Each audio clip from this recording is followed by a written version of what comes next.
En el corazón de Europa yace una tierra de belleza indómita, Escocia. Sin embargo, tras esta fachada de esplendor, su gente se enfrenta a una de las esperanzas de vida más bajas del Reino Unido.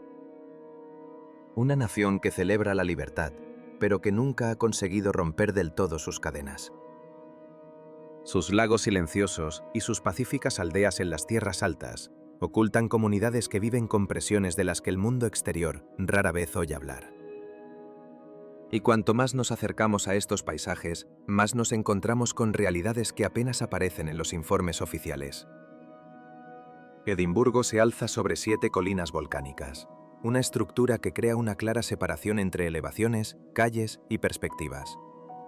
Cada colina alberga un capítulo diferente de la historia de la capital, y su disposición se hace evidente en cuanto la cámara se desliza por sus laderas. El casco antiguo conserva el tejido urbano más ancestral. Sus altos y estrechos edificios de viviendas, algunos de hasta 14 plantas, se construyeron hacia el cielo debido a la escasez de espacio. Las oscuras superficies de piedra son el testimonio de siglos de uso, humo y clima. Muchos de sus callejones permanecen tan angostos que la luz del día solo penetra a horas concretas, otorgando al distrito una atmósfera marcadamente vertical. Bajo el nivel de la calle, aún existen varias secciones subterráneas, antiguas viviendas selladas tras brotes epidémicos y redescubiertas mucho después por los arqueólogos. Estas capas conforman una de las estructuras urbanas más insólitas de Europa. Caminar hacia el norte nos adentra en la ciudad nueva. Su diseño georgiano del siglo XVIII obedece a líneas rectas, calles anchas y proporciones precisas. La diferencia es inmediata: cuadrículas organizadas, fachadas uniformes y una sensación de planificación intencionada, creada durante un periodo en que Escocia invirtió con fervor en la ciencia, la filosofía y la identidad cívica. La Royal Mile conecta estos dos mundos. Se extiende desde el castillo de Edimburgo en su extremo superior hasta el palacio de Holyrood House en el inferior, atravesando patios, mercados e instituciones históricas que siguen operando en la actualidad. Sobre todo ello se eleva el asiento de Arturo. La antigua cumbre volcánica, a 251 metros de altura, ofrece una panorámica completa de la capital. Desde la cima, la disposición del casco antiguo, la geometría de la ciudad nueva y el perfil de la costa aparecen en un solo encuadre. También marca el punto donde el viaje comienza a virar hacia paisajes más amplios, abriendo la ruta hacia las tierras altas. La isla de Skye se extiende frente a la costa oeste como un largo y plegado brazo de roca y mar. Moldeada por la actividad volcánica y antiguos glaciares, su litoral se quiebra en promontorios, acantilados y bahías resguardadas, mientras que el interior se eleva en crestas, páramos y cumbres aisladas que definen el carácter de la isla. En la península de Trotternis, el Old Man of Storr se yergue sobre una ladera de basalto fracturado.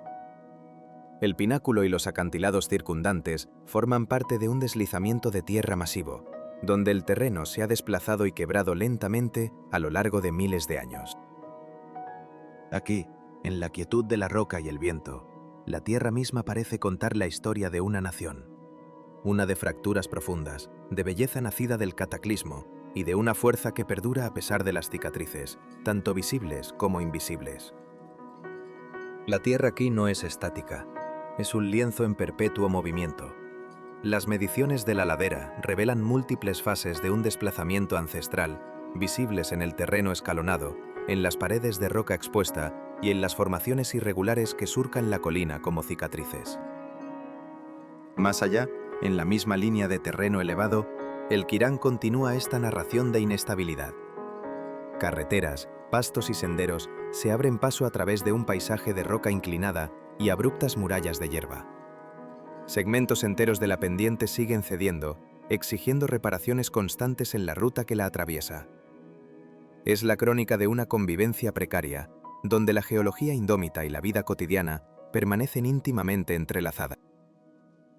Al sur de Trotternis, las colinas de Quilin se alzan con perfiles más afilados. En su base, las pozas de las hadas recogen aguas cristalinas en una secuencia de pequeñas cascadas y estanques. Este rincón del mundo está impregnado de leyenda. Innumerables relatos envuelven sus aguas, susurrando sobre las hadas que, según se cree, moran aquí. La tradición local afirma que son el hogar de los hombres azules del Minch, seres míticos que atraían a los marineros hacia una muerte segura en las profundidades. Se dice también que las pozas son un portal, una puerta de entrada al otro mundo, el lugar donde las hadas transitan entre el reino humano y el suyo propio. En el extremo más occidental se encuentra Nest Point, uno de los faros más célebres de Escocia. Se alcanza a través de un único y seguro sendero que desciende hacia el promontorio. Al final del camino, se erige la estructura blanca, construida a principios del siglo XX. Emplazado sobre una estrecha plataforma sobre el Atlántico, los acantilados que lo rodean enmarcan un horizonte despejado, una vista sin obstrucciones hacia el infinito. Este lugar se ha convertido en una parada obligada para los fotógrafos de paisajes, especialmente durante las últimas horas de luz. El recorrido, de aproximadamente 1,5 millas ida y vuelta, exige un ascenso constante en el regreso, abandonando el cielo para volver a la carretera. La ruta gira de nuevo hacia el interior, hacia los pasos de montaña que conducen a Glencoe. Este es un valle glacial, nacido de la actividad volcánica hace más de 400 millones de años y esculpido después por el lento avance del hielo. Su fisonomía está definida por paredes escarpadas, laderas profundamente erosionadas y las crestas conocidas como las Tres Hermanas, que dominan el perfil del valle. Los estudios glaciales lo identifican como parte de una caldera volcánica colapsada, remodelada durante repetidos ciclos de glaciación. Pero este lugar está marcado por algo más que la geología. Su nombre está ligado a un suceso grabado en el año 1692. Tropas del gobierno, actuando bajo órdenes del rey Guillermo III, asesinaron a miembros del clan MacDonald en sus propios hogares, después de haber recibido cobijo de la familia durante casi 2 semanas. La violación de la sagrada hospitalidad de las Tierras Altas sigue siendo el detalle central en los relatos de la masacre, una herida que confiere a este paisaje un peso histórico abrumador. Con una precipitación media anual de unas 118 pulgadas, las nieblas y las nubes bajas son un elemento constante, moviéndose a través del valle y las laderas circundantes como espectros. Aquí la piedra y el agua no son solo elementos, sino archivos. Guardan la memoria de la violencia geológica y la traición humana. La niebla no oculta el paisaje, sino que revela su alma, un lugar donde el pasado nunca muere del todo, sino que respira en el viento que barre las cumbres. En las tierras altas, las condiciones reducen la visibilidad y amortiguan el sonido, alterando la percepción de la distancia en el interior del valle. La niebla se adhiere a la tierra abierta y a las crestas más altas. El ciervo rojo se desplaza por las laderas. Las águilas reales patrullan los cielos y las liebres de montaña ocupan el terreno escarpado. Todo cambia con el clima y la hora del día. A través del Gran Glen, el lago Ness se extiende a lo largo de casi 23 millas, alcanzando profundidades de más de 750 pies. El volumen de sus aguas supera la suma de toda el agua dulce de los lagos de Inglaterra y Gales. El agua parece oscura, teñida por partículas de turba que impiden la penetración de la luz. En la orilla occidental, las ruinas del castillo de Urquhart vigilan el lago. Sus muros y torres supervivientes son testigos de las fases de conflictos medievales y modernos, vinculados al control de la ruta que atraviesa el valle. Durante décadas, han surgido informes de una criatura de cuerpo alargado en sus profundidades. Con fotografías ocasionales y breves notas de testigos, algunos investigadores han observado que estas descripciones se asemejan al perfil de un plesiosaurio. Ninguna prueba ha confirmado su existencia, pero la incertidumbre mantiene al lago en el centro de una curiosidad incesante. Más al oeste, el viaducto de Glenfinnan transporta la West Highland Rail Line sobre el extremo superior del lago Sil. Construido en 1901, es un coloso de hormigón en masa que atraviesa el valle con 21 arcos semicirculares. Cada uno mide unos 50 pies, con una longitud total de aproximadamente 1.250 pies y una altura de casi 100 pies sobre el río Finnan. Sigue siendo el puente de hormigón más largo de su clase construido en Escocia. El viaducto domina el monumento de Glenfinnan, erigido en 1815 para conmemorar el levantamiento jacobita de 1745. Una torre, coronada en el siglo XIX con la estatua de un Highlander solitario, representa a los valientes que lucharon por el príncipe Carlos Estuardo. Su posición ofrece una línea de visión directa a lo largo del lago Sil. Por aquí, los trenes continúan su viaje, una ruta que alcanzó fama internacional a través del Fine y que figura en el billete de 10 libras del Banco de Escocia, consagrando la estructura como uno de los hitos ferroviarios más reconocidos de la región. Donde se encuentran 3 fiordos, el castillo de Eilean Donan ocupa una isla mareal. El terreno circundante forma un anfiteatro natural de altas crestas. En tiempo despejado, el agua que rodea la isla permanece lo suficientemente tranquila como para reflejar las laderas, creando largas líneas de visión que se extienden por millas. El acceso cambia con la marea, uniendo y aislando la fortaleza con el ritmo del océano. Aquí, en la confluencia de la piedra, el agua y el mito, el paisaje no solo se ve, sino que se siente. Es un lugar donde la historia humana es solo un eco pasajero, y la tierra misma conserva las leyendas más profundas. Accesible solo con la marea baja o a través de su puente de piedra cuando las aguas ascienden. Las primeras fortificaciones registradas datan del siglo XIII, un baluarte erigido para frenar las incursiones nórdicas en la región de Ross. Con el tiempo, la estructura evolucionó a través de múltiples reconstrucciones, adaptándose a los vaivenes del control político y a las nuevas necesidades militares. Un punto de inflexión llegó a principios del siglo XVIII, cuando el castillo fue destruido durante un conflicto que involucró a tropas españolas, aliadas de la causa jacobita. Yació en ruinas durante generaciones. A principios del siglo XX, un miembro de la familia Macrae emprendió su reconstrucción total, levantando la mampostería según los planos que sobrevivieron y la evidencia arqueológica. Sus muros restaurados, los canales formados por la marea y sus miradores elevados conforman uno de los enclaves de castillos más singulares de Escocia.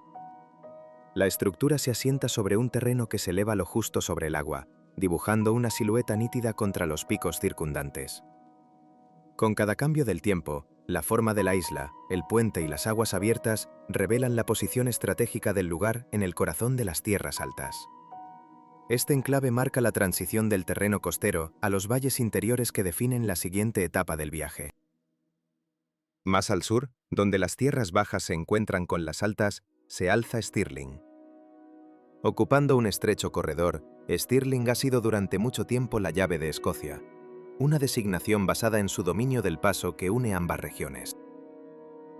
Los registros locales señalan que su castillo fue atacado o asediado al menos 16 veces. En los campos circundantes se libraron varias batallas cruciales. 2 de ellas forjaron el rumbo de la historia medieval de Escocia, y otro encuentro decisivo tuvo lugar a poca distancia al norte. Pero el castillo fue también un centro de la realeza. Varios reyes y reinas de Escocia fueron bautizados, coronados o encontraron la muerte entre sus muros o en las residencias cercanas. Sobre una cresta volcánica que domina el río Forth, se erige el monumento a Wallace. La torre conmemora a William Wallace, cuyas campañas alrededor del año 1300 desafiaron el intento del rey Eduardo I de Inglaterra por imponer su control sobre Escocia. Su periodo activo como líder militar fue breve, centrado en 2 grandes batallas, una victoria y una derrota, seguidas de su renuncia al liderazgo, su captura y su ejecución. El monumento presenta sus acciones dentro del marco de la lucha más amplia por la autonomía de Escocia. A poca distancia, hacia el sur, yace Bannockburn, el campo de batalla de 1314. Aquí la piedra y la tierra no son meros testigos de la historia. Son sus protagonistas. Cada castillo reconstruido, cada campo de batalla y cada monumento erigido no solo marcan el paisaje, sino que definen el alma de una nación forjada en la resistencia y el recuerdo. El resultado de aquella batalla fortaleció el dominio de Roberto I Bruce sobre Escocia y mermó la influencia de Eduardo II. Muchos historiadores consideran este giro de los acontecimientos un factor clave para retrasar la posterior unión de las coronas escocesa e inglesa. El terreno elevado que rodea Stirling revela cómo las llanuras de las tierras bajas se pliegan en las primeras crestas del interior, guiando la ruta hacia el siguiente tramo del cinturón central. Aquí en la costa, el castillo de Danotar ocupa una meseta rocosa que se eleva unos 160 pies sobre el mar del norte. El promontorio está unido al continente por un estrecho sendero excavado en un terreno escarpado, una ruta moldeada por los contornos naturales del acantilado. La posición crea un recinto defensivo con el mar en 3 de sus flancos y un único punto de acceso controlado. En el siglo XVII, el castillo de Dunnottar fue elegido como escondite para las joyas de la corona de Escocia. Durante la Guerra Civil Inglesa, la región ya había sufrido graves daños en 1645. Más tarde, las fuerzas de Cromwell impusieron un asedio de meses para capturar los símbolos del poder real. Se emplazaron cañones de asedio en los acantilados para forzar la rendición de la guarnición. Pero antes de que cayeran las murallas, la corona, el cetro y la espada ceremonial fueron sacados de la fortaleza. Los relatos identifican a la esposa del reverendo, la señora Granger, como la persona que transportó los objetos y organizó su ocultación en una pequeña iglesia del interior, donde permanecieron escondidos durante varios años. Tras el conflicto, el papel defensivo de Dunnottar disminuyó y la estructura comenzó su declive. El litoral que rodea el promontorio muestra el impacto incesante de las olas en la base de los acantilados. Los cambios de marea y viento exponen diferentes secciones de la roca, creando una visión clara de la imponente ubicación de la estructura sobre el agua. Más allá de las tierras altas, el terreno comienza a nivelarse antes de fundirse con los campos más amplios que conducen hacia la ruta del noreste. Es aquí donde Glasgow ha experimentado una de las transiciones urbanas más significativas de Escocia.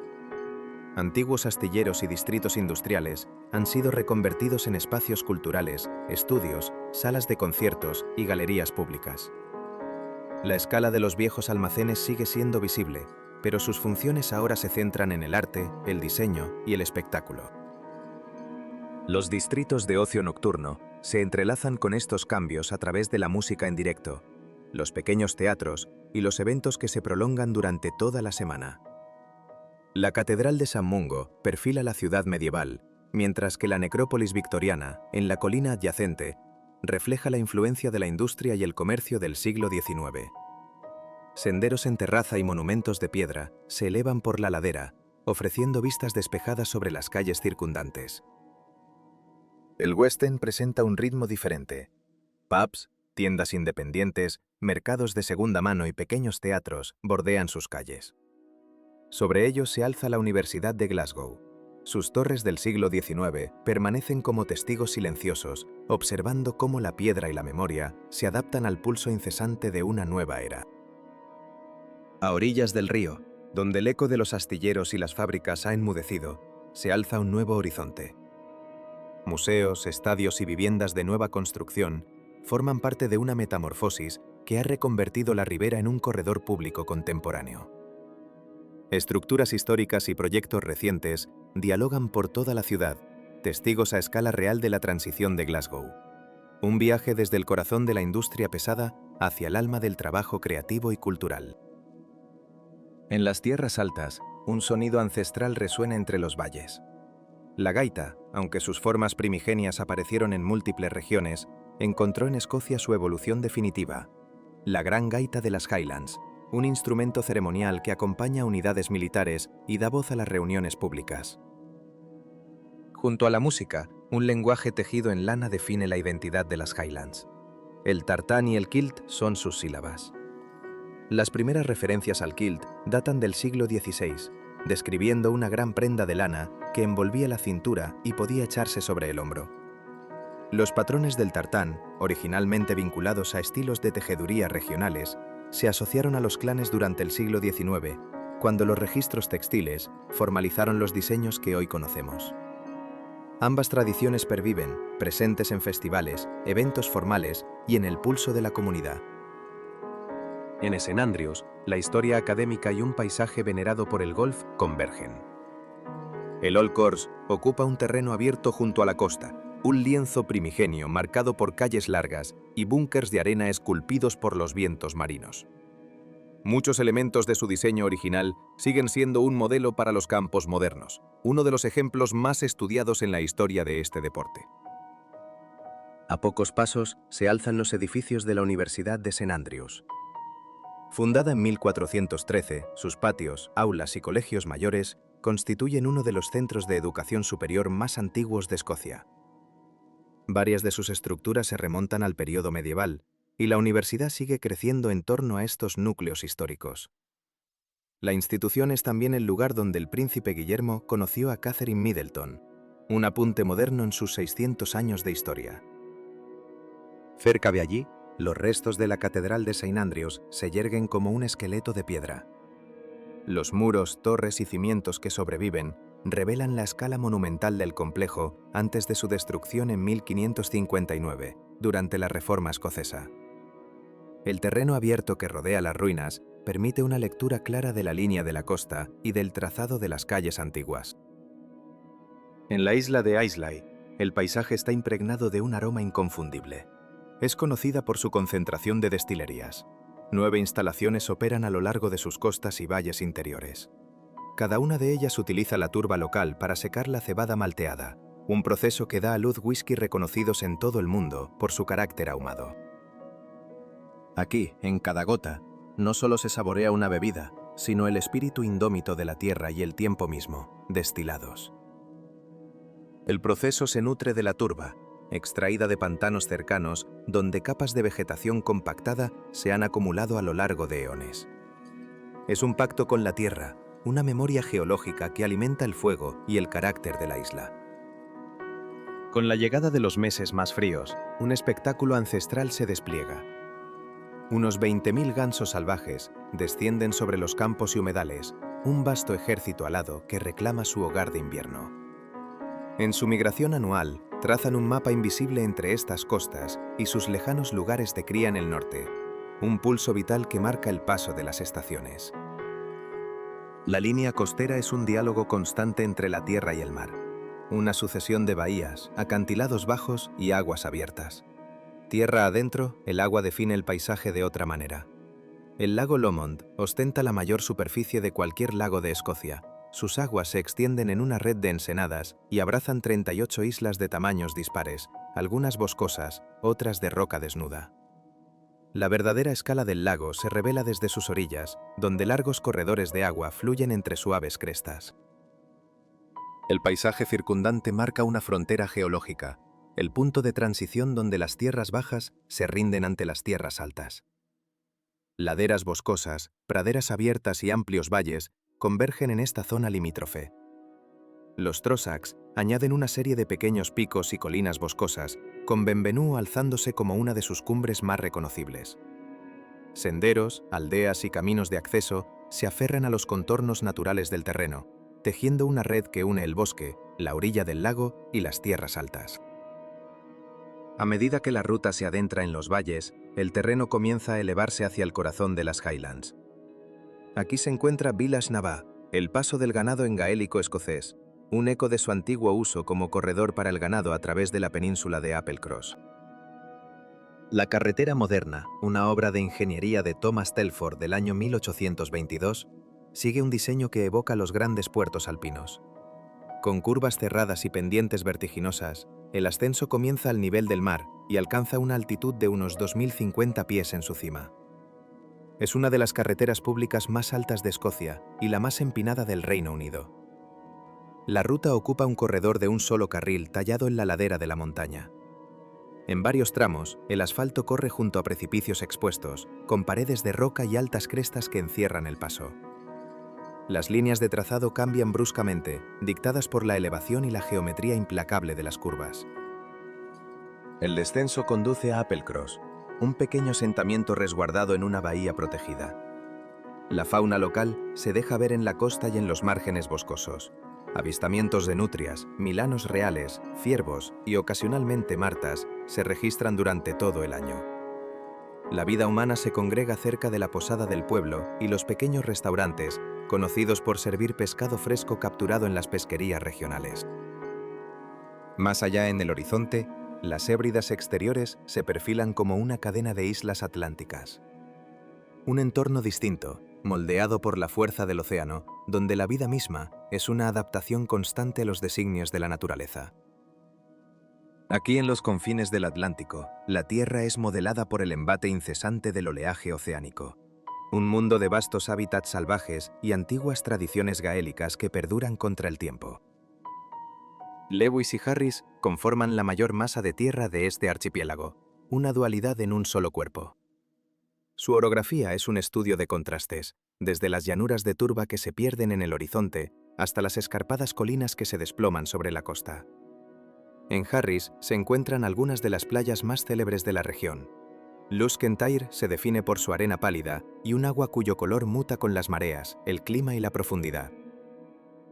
Cuando la marea se retira, la playa se expande en una inmensa lengua de arena que permite caminar hasta la playa de Seilebost, al otro lado de la bahía.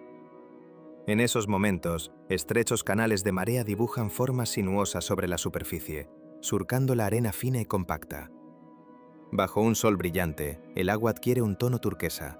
Bajo un cielo nublado, se hunde en un azul profundo. En estas islas, la lengua y la tradición siguen siendo el eje de la vida cotidiana. El gaélico escocés resuena en muchos hogares y las rutinas semanales están íntimamente ligadas a prácticas religiosas de profundo arraigo. En varias comunidades, el domingo se observa como un día de descanso, una pausa sagrada que perpetúa patrones que han definido la vida local durante generaciones. Los asentamientos surgen en pequeños núcleos, a menudo conectados por carreteras de un solo carril que serpentean, obedeciendo el contorno del terreno. Entre ellos se extienden los páramos de turba, un paisaje austero que avanza hasta toparse con los márgenes costeros más abruptos de Harris. En la isla de Lewis, las piedras de Calanais se alzan en una inconfundible disposición en forma de cruz, erigidas hace unos 5000 años. El monumento consiste en un monolito central rodeado por largas hileras de menhires que se extienden en 4 direcciones. Su datación revela que el complejo es anterior a Stonehenge y que sirvió como centro ritual durante al menos 2000 años, un nexo con una prolongada actividad ceremonial a lo largo de las islas occidentales. Las historias del lugar hablan de un evento lunar recurrente, que tiene lugar cada 18 años y medio. Durante el fenómeno conocido como el lunasticio mayor, la luna alcanza su posición más baja en el cielo y su trayectoria se alinea directamente con la hilera principal de piedras. Esta precisión sugiere que sus constructores rastrearon los ciclos lunares durante periodos de tiempo inmensos. Tras milenios de exposición a los elementos del Atlántico, las piedras muestran las cicatrices del tiempo. El espacio entre cada monolito enmarca el páramo circundante y las crestas que se elevan en la distancia. Praderas y campos de rocas irregulares se extienden desde el círculo, conectando el monumento con el vasto paisaje que lo envuelve. Más al norte, las Islas Orcadas custodian una asombrosa concentración de estructuras prehistóricas, preservadas en un paisaje compacto. Skara Brae es uno de los asentamientos neolíticos más completos de Europa. Sus estancias de piedra, sus hogares y sus compartimentos de almacenaje aún son visibles. Son los ecos de un mundo perdido, grabados en la piedra y en el alma de la tierra. Un testimonio silencioso de que, aunque las civilizaciones se desvanecen, el paisaje guarda su memoria, esperando a ser leída por quienes se detienen a escuchar. Fueron las tormentas del siglo XIX las que arrancaron el velo del tiempo, revelando moradas que habían sido ocupadas hacía más de 5000 años. A escasa distancia, el anillo de Brodgar traza un vasto círculo ceremonial. Sus monolitos, erigidos sobre una cresta natural, vigilan el horizonte. Los estudios arqueológicos desvelan múltiples fases de construcción, y el diámetro del círculo lo sitúa entre los mayores anillos de piedra de la región. La erosión en sus superficies es el testimonio silencioso de una prolongada exposición al clima costero de las Órcadas. Hoy, un nuevo tipo de estructura se alza en el archipiélago. Aerogeneradores y sistemas mareomotrices generan una energía que excede el consumo local, inyectando el excedente en redes de distribución más amplias. La combinación de vientos implacables y corrientes predecibles ha convertido a estas islas en un epicentro para la investigación de las energías renovables.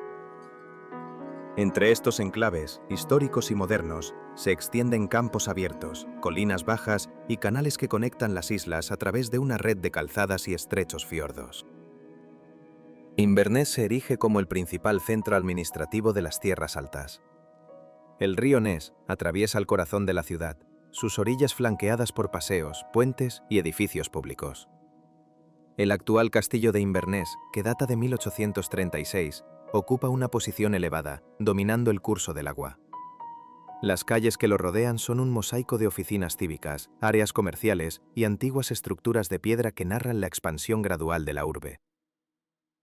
En profundo contraste con el trazado urbano de Inverness se encuentra Ullapool, un asentamiento pesquero planificado fundado en el siglo XVIII. Se caracteriza por sus casas encaladas, dispuestas a lo largo de una bahía protegida. El pueblo prosperó gracias a la industria del arenque. Su puerto fue históricamente el escenario de la descarga y el procesamiento de enormes capturas estacionales. Hoy, desde ese mismo puerto, parten los ferries que conectan el continente con las islas del norte. El terreno entre ambas localidades, que sustenta tanto el transporte como el turismo, muta desde las llanuras fluviales hasta los lagos, los páramos y las colinas dispersas, conformando el variado paisaje que define la antesala norte de las Highlands. Lockton descansa en una ensenada resguardada, conectada al Loch Carron, donde las aguas de la marea crean una superficie serena la mayor parte del año. El pueblo es conocido por su hilera de árboles de aspecto tropical que crecen junto al paseo marítimo, un resultado del suave microclima generado por las colinas circundantes y la influencia de las cálidas corrientes costeras en esta latitud. Las casas que bordean la orilla exhiben fachadas de colores pastel, formando una línea continua frente al agua. Sus reflejos se dibujan con nítida claridad cuando la marea está baja y la superficie permanece inmóvil. Pequeñas embarcaciones fondean cerca del pueblo, ocupando puntos de amarre utilizados por residentes y visitantes. Aquí, donde la tierra protege al mar y el clima desafía la geografía, el paisaje no solo se contempla, sino que se refleja, ofreciendo una imagen de quietud casi perfecta, un instante de equilibrio en un mundo en perpetuo movimiento. Aquí, el pulso de la vida lo marcan los senderos, las rutinas del puerto y un tráfico apenas perceptible que se filtra por las calles angostas. El paisaje que lo envuelve es un lienzo de laderas boscosas, cumbres bajas y llanuras costeras cuyo aspecto muta con el vaivén de la marea y el humor del cielo. En su centro se alza el castillo de Dune, una estructura defensiva y compacta esculpida en arenisca dorada. Con murallas de casi 2 metros de espesor, la torre principal se eleva sobre el patio, anclando la disposición interna de la fortaleza. Observada desde el nivel del suelo, la altura y las líneas verticales de la sillería permanecen nítidas, desafiando los siglos de erosión. El pasaje de entrada es angosto, un canal de piedra bajo el cuerpo de guardia, diseñado para gobernar el flujo hacia el interior del baluarte. Sobre él, las atalayas marcan los puntos de observación y defensa. Dentro, una red de escaleras y pasarelas conecta los pisos superiores, revelando cómo la estructura funcionó a la vez como residencia y como posición fortificada. El terreno que rodea los muros exteriores es un mosaico de hierba, restos de piedra desiguales y las huellas de edificios auxiliares que perfilan la huella original del castillo. Más allá de estos límites, la tierra se abre en bosques y campos, conectando el enclave con el paisaje más amplio que cierra la etapa final de la ruta. Ciudades históricas, costas sinuosas, ruinas de piedra ancestral y largas extensiones de campo abierto. Escocia. Cada parada, al terminar el viaje, deja su propia impronta a través del sonido, del clima y de los vestigios de comunidades pasadas. Los recuerdos permanecen en la mente, formando un sedimento lo suficientemente sólido como para guiar los siguientes pasos en el camino que aguarda.